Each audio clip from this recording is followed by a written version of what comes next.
What if I told you what you offered them was love? The purest, most concentrated form of love, empath. And you offered that to people that didn't have filters built in to transmute, to handle, or to receive your love. We are reflections and mirrors while we're here. And sometimes you'll be dispatched in to help clear out old blockages in other people. I'm literally picturing the paddles on the chest. Clear. They ask you to stand clear because of the fact that you could be electrocuted if you were in contact with the body when those paddles are on the chest. You awaken and bring things back to life. But it's so powerful that anybody around will be affected by that. And depending on what demons they're dealing with, what spiritual attacks, what illnesses, emotions, depressions, whatever is going on with them, as we all have things going on with us, it will shock them, it will revive them, or it will terrify them. Greetings, guys. Welcome back to my channel. My name is Monette, and this is my channel, Evolve with Monette. For those of you that are new here, I'm a professional intuitive empath. So good to share energy with you. Thank you for inviting me in. A little food for thought as your day begins or ends, whenever we connect. You were doling out the purest form of love. It's concentrated, and not everyone can handle that. And so they will villainize you. They will scapegoat you. They will turn you into the bad guy. They will make you try to cry. They will demean, diminish, discard. They will neg. All the things, guys. Everything under the dark psychology umbrella. Everything from a red pill forum. People that think that they're feminists will turn on you. Men that think that they really understand equality will betray you. Women that think that they are self-empowered will devolve into their lowest selves. Doesn't matter what form of love you were giving, whether it was eros or agape. All that matters is that you were the vessel, a conduit, and it poured through you to whomever. And because they've never experienced a love that pure, a love so sure, a love so confident, they thought something is off here. There must be something afoot. Everyone outside of the Empath Collective turns into the Scooby-Doo detectives. They are Vilma. They are Shaggy. They are solving the mystery, but there is no mystery. That's the thing. When the mask gets pulled off, at the end of it, you know who really is the quote-unquote villain? It's them.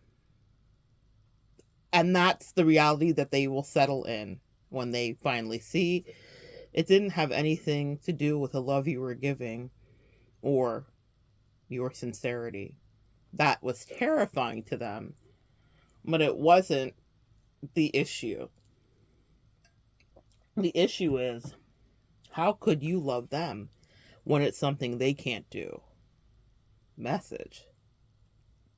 How could you love them when it's something they can't do? There must be something wrong with you.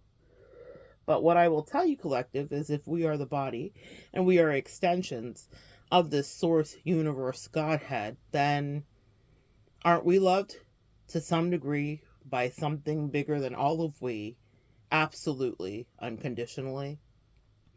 And wouldn't we demonstrate said love when given the opportunity? Whether it's a family member, a friend, whether it's a spouse, a romantic partner, whether it's a coworker or a colleague, you were dispatched into people's life to help set them free, to help grow for yourself as well. They are teachers to you too.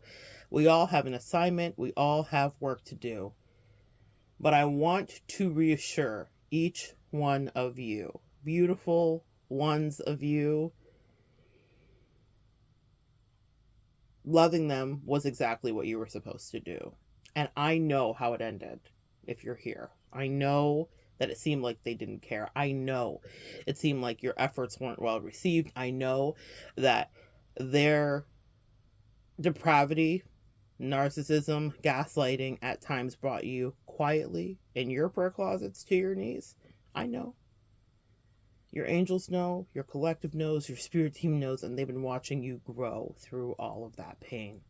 A lot of fertilizer was heaped on you again and again. We'll call it fertilizer, right?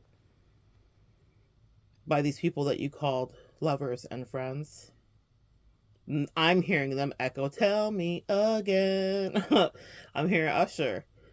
No, you don't want to be lovers and friends again because you learned your lesson. And the sidewalk has ended. Little shout out to Sheldon. Shel Silverstein, that's who it is. Where the sidewalk ends. You, collective, gave to this connection, gave to a relationship, gave to your twin flame situationship. It is what it is. It was what it was. You gave to that spouse, that husband, that wife. You gave to your friend, your bestie for life, whoever. You did what you were supposed to do. And there had to be something faulty coming from all of that pure love from you. Because it's not anything a lot of them have ever experienced until they met you. So you must be defective. You must be damaged. And so they project that onto you. Their damage is what they projected onto you, okay? Just in case you weren't sure where I was going there. Their damage is what they projected onto you. It doesn't mean that you're just some pure vessel and there's no wrong that you can do. There's lots of wrong that we have done and will do, some of us. There, but for the grace of God, right? But when you showed up in their life, you had gotten a lot of your shit sorted out right. Doesn't mean it was perfect. It just means that you knew exactly all about your own light. You knew how bright it can make other lives. You knew how it can resuscitate and revive. You knew how it expands. And so you placed it into someone else's hands because they had some healing to do. And you were dispatched in, so it looks like it's going to have to be you. And you did exactly what you were dispatched in to do. Stop judging yourself. Stop self-flagellating. Stop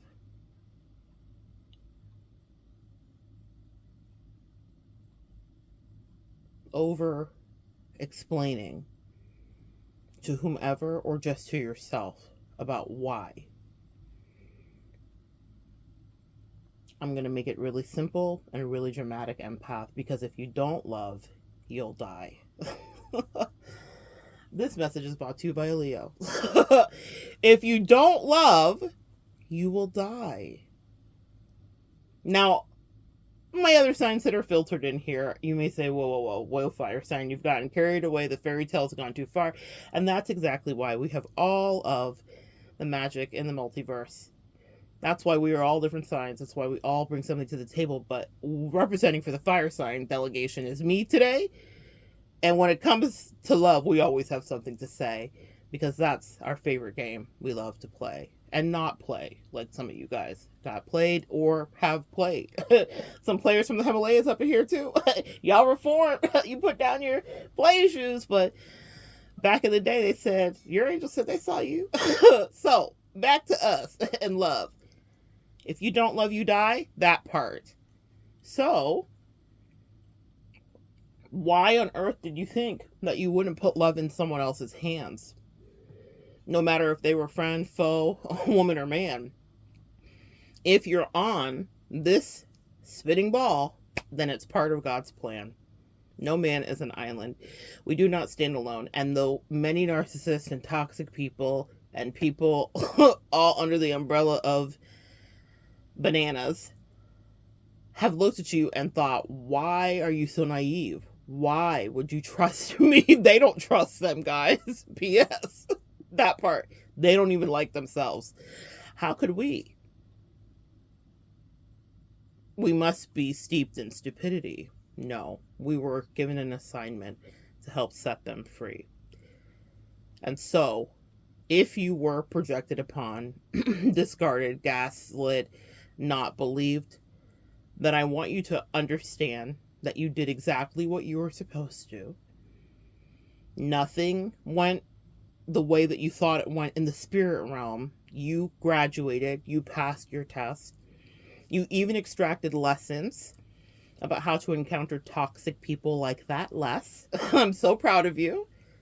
And you've amassed a data bank of ways to protect yourself going forward. But I want to heal that heart chakra. Just picture that deep emerald green. If some of you guys have malachite in your house, pick up that stone. It resonates so deeply with abundance and heart chakra healing and alignment and wealth and luxury. What do you deserve? You've given so freely of that green heart chakra energy. What do you deserve to be returned back to you justly? Justice, associated with Libra, which is associated with partnerships. Fun fact, there's a great percent, I think like maybe the top percent of weddings are planned around that time. People just naturally love that time. It's fall, it's beautiful, perfect weather in most of the places with deciduous forests, not so much here in Florida, where we have a couple of seasons. The point is, love is the reason. And Libra season, specifically, is a very popular reason. I officiate weddings, and that's something that I've observed, but it's also, like, I think a statistic in real life. Anyway, let me not make up my alternative facts here. Someone fact check me on that.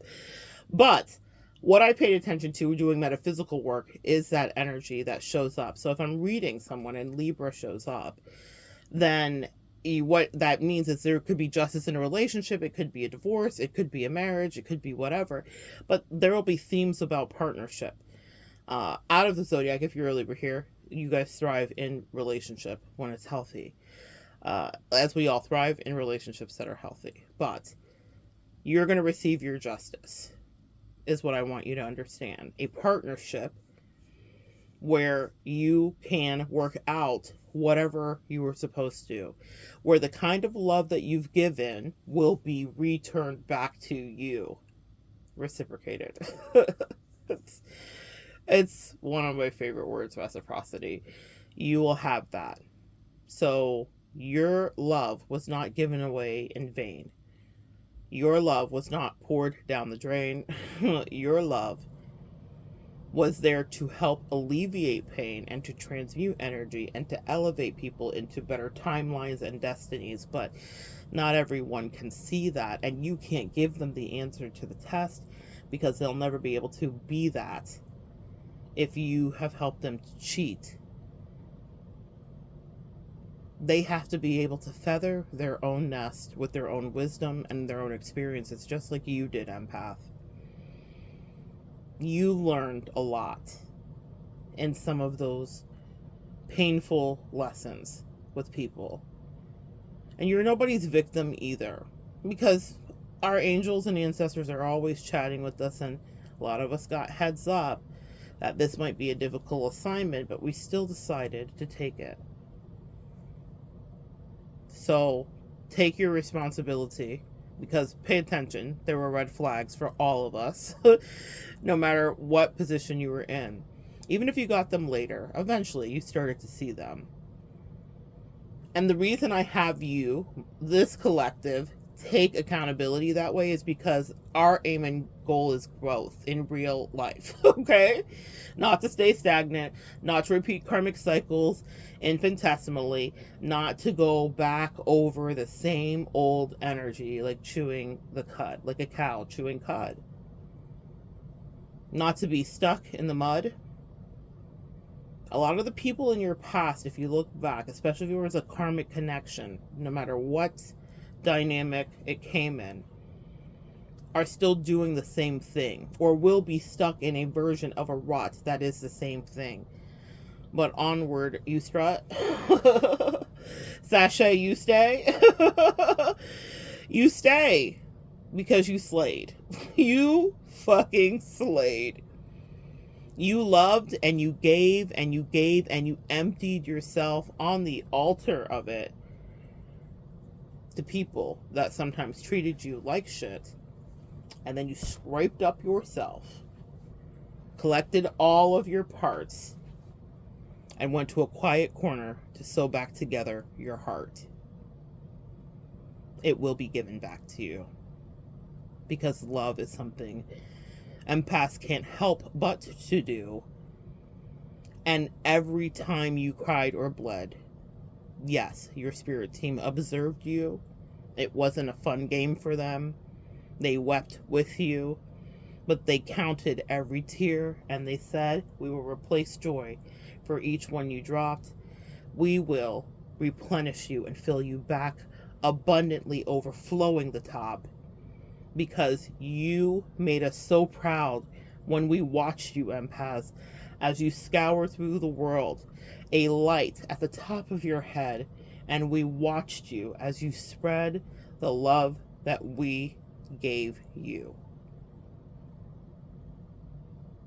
It's a heavy thing to ask an earth angel to do. Angels are far more equipped to spiritual battle. We are human. We are fallible. We are fragile. And yet you still took up your wings and your swords and your shields, and you went into that love battlefield. And you didn't just go in, but you kept it real.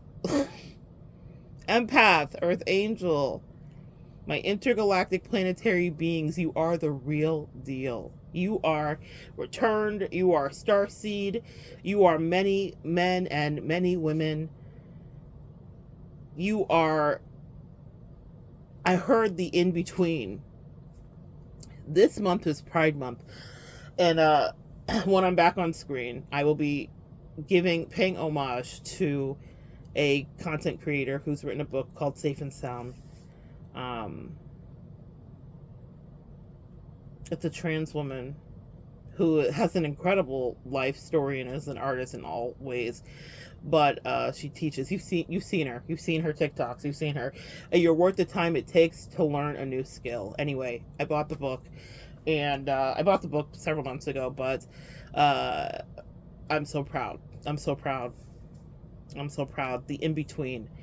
There was something. I was watching Soft White Underbelly. They had an episode about an intersex woman, which would be, the old verbiage would be like hermaphrodite. And I was thinking about Hawaiian lore. Follow me here, guys. I don't know where we're going. But they talk about people that were both, you know? So there's something about exploring and understanding your duality. And I think in love, what I'm gathering here is the balance of masculine and feminine energy. The reason that you were able to love, and maybe even the last assignment that you had, was there was some balance that had to come in for your masculine and feminine energy. Okay? For you to win and for you to be in a receptive place and to get soft again, you had to have those moments. Unfortunately, you had to fall on your face. You had to get in touch, because a lot of us were in masculine for survival, and now we are downshifting back into feminine. I've noticed that in the collective. I've noticed all of the extra self-care and all the juicy stuff that I hear when I'm connecting with my clients. I was just talking to a client earlier that's booking a retreat to Sedona. I saw her in the desert. I said, you should be in the desert. She's like, that's crazy. I was just thinking about going to the desert. It was very much a Jerry Seinfeld moment. So to the desert she goes. But it's because that's where she will get quiet so that she can grow, so that her soul can glow. And that glow is what those angels and ancestors see. On the top of your heads, they're showing me literally above us, watching us as lights as we go around. And we help people get right. But you're balancing your masculine and feminine energy. The next time that you get into a thing, whatever that may be, the next time you're in a connection, the next time you reconcile with family, some of you guys broke off with family during your fallouts and whatnot, the next time you get into another connection or relationship or another friendship, You're going to find out what love is about. They said it's time for you to be replenished. Oh gosh, I'm channeling Seinfeld, but also Jewish family that was on here. And the word replenish came up. If you guys know, you know. It's so funny. I'm going to see if I find the clip and connect it for you. It's the funniest thing. They're talking about not replenishing the Cokes, and the dad gets on the phone and he was like, he doesn't replenish. It's a microcosm of bigger things. It's just the most hilarious thing that's ever. It's just so funny, guys. Anyway, replenish. You're going to be replenished is what your angels want you to know. That's so funny to me. You're going to be deeply replenished. And it's so funny, you know, I was laughing about that, but it's the truth. When you don't replenish, or when you don't get replenished, it is a microcosm of much bigger problems underfoot and at hand. And a lot of you guys were in relationships that were not reciprocal and replenishing to you. And now you know that going forward, that if that's not a thing, then that's a microcosm of bigger issues and not with you. Back to the projecting that those people at the beginning that we were talking about love to do. It's not your problem. You know how to love. It doesn't mean you know how to do it perfectly. It doesn't mean it didn't come with some scars. It doesn't mean that you haven't had to set yourself free from all kinds of bullshit and toxicity. But what it does mean is that when you love, you do it as purely as possible. I want to be very fair here. All love is transactional, even love with our creation, okay? Our creator and us. We are to be good stewards of that energy. We are to use our free will properly. And that engenders us to better protection and better perks in this grand universe and as we're on this universe school. But what I'm going to tell you is that it is so important. It is so important for you guys to understand that the give and take is a natural thing in a relationship. They're having me focus on the transactional thing. That unconditional thing. I said it. It sounds good, but even as I'm saying it, I'm not above or beneath correcting myself in mid-speak here, because what I'm hearing is the fact that we may go into relationships and not think that we might not need to give and take in a healthy way. That's necessary. I want you to know what you want when you go into a relationship. I want you guys to be thinking about what that is. I want you to be scripting it and to be writing it down, because you're going to get what you are thinking and manifesting and bringing about. You're going to pull that in for yourself. And if you need if there's something, you know, we've all seen like couples where like the husband brings coffee or does whatever. Like, what's the thing that makes you feel loved and delicious? And what's the thing you want to do for your partner that makes you feel loved and delicious? If it's a platonic relationship and a friendship, what kind of friendship do you want to give? What makes you feel like you have a good friend? Then be that and give that to your friend. I want you to get really intentional, because we do. Each and every human has an expectation of receiving something back from the person they're in partnership, fill in the blank of what kind of partnership that is. And so we have an expectation. Are you a good sister? Are you a good brother? Are you a good friend? Are you a good cousin? Are you a good mother? Are you a good dad? Out of the family, are you a good employer? Are you a good employee? Are you a good friend? Are you a good bestie? Are you a good colleague, coworker, whatever? Can I trust you?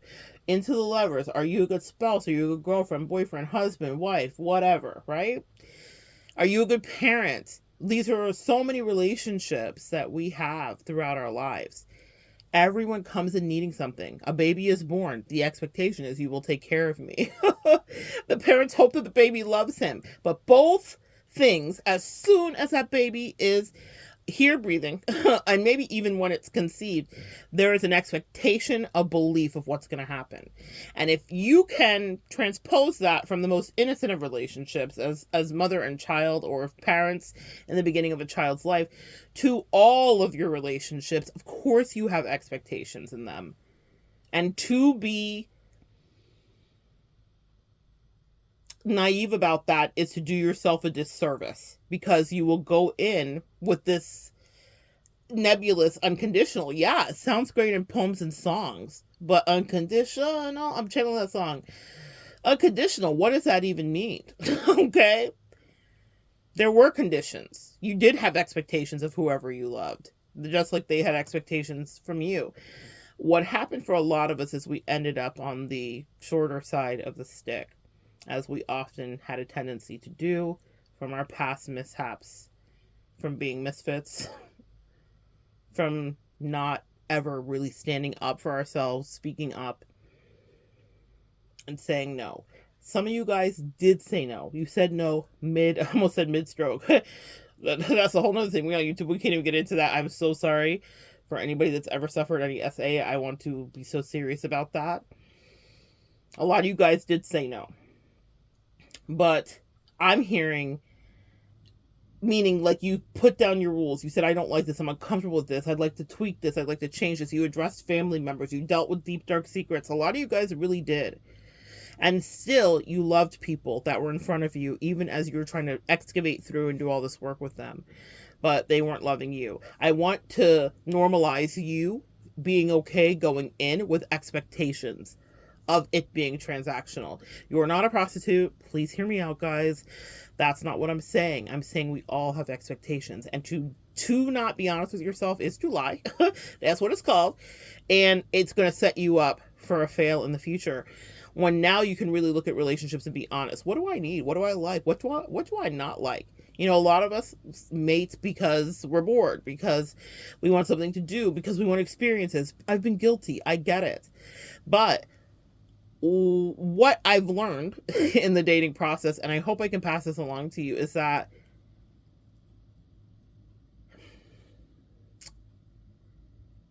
with each person you date, you have I think probably one of the best learning opportunities to extract intel about who you really are in a relationship. What brings you to high heights and what brings you to your knees? What buttons did that person push? How did that feel? Did you equate that with excitement? When were you not being real with yourself? When were you leaning into toxicity of yesteryear? What trait did they have of someone who didn't love you, that never cared? And how did you replay that out again? Yikes, yeah? That's painful to look at.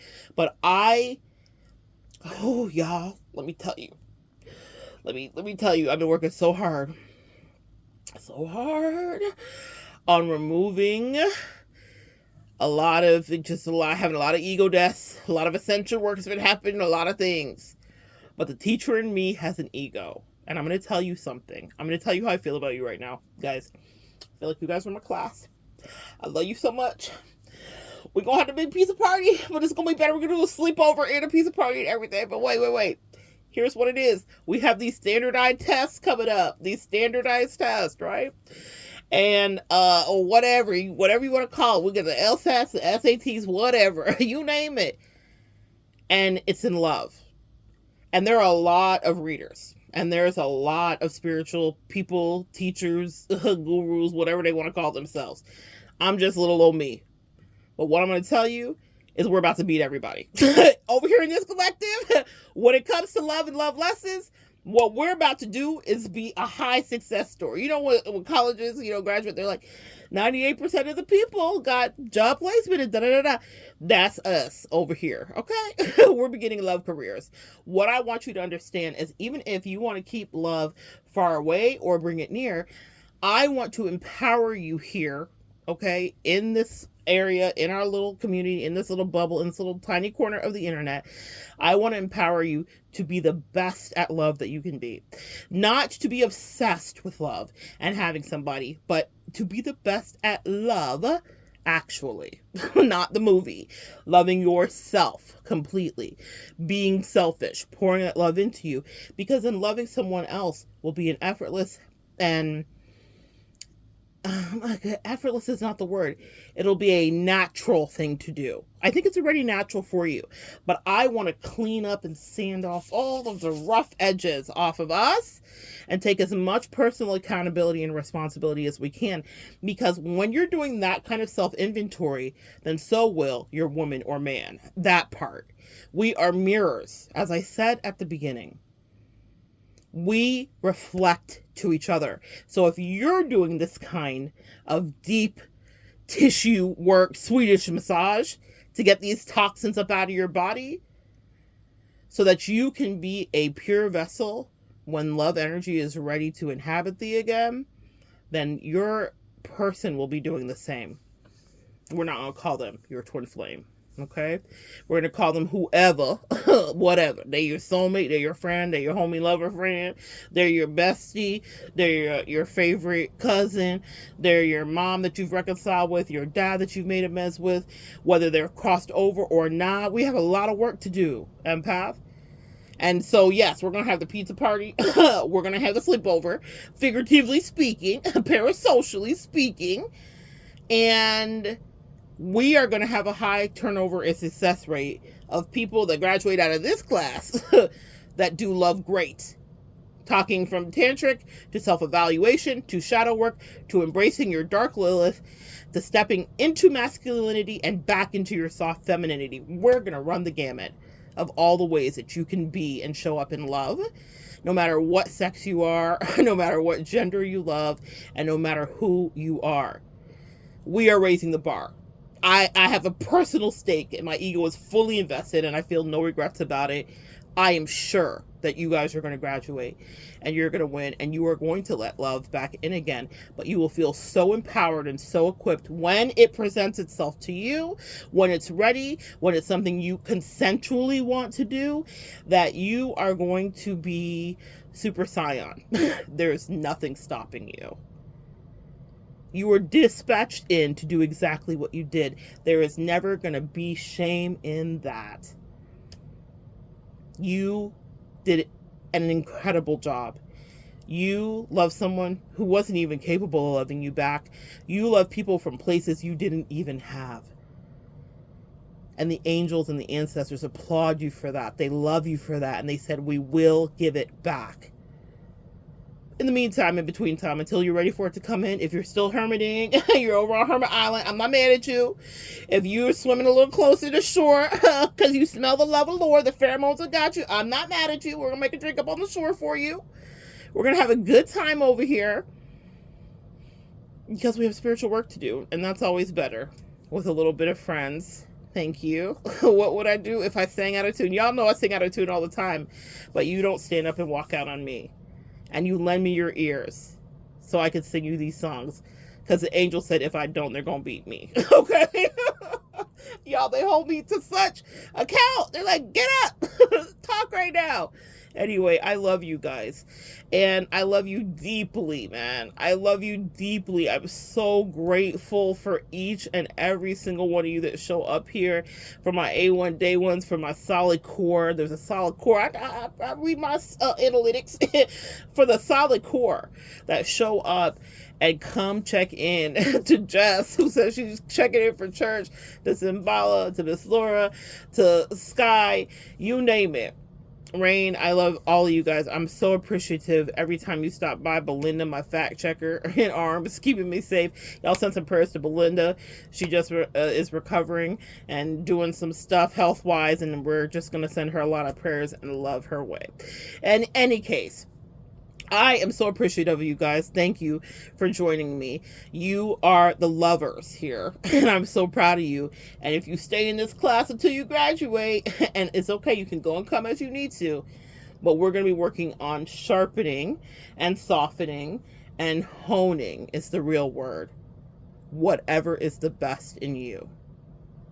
And yes, if you want other love, then it will head you back into that too. So good sharing energy with you guys. Come back and join me next time. We'll continue to evolve together.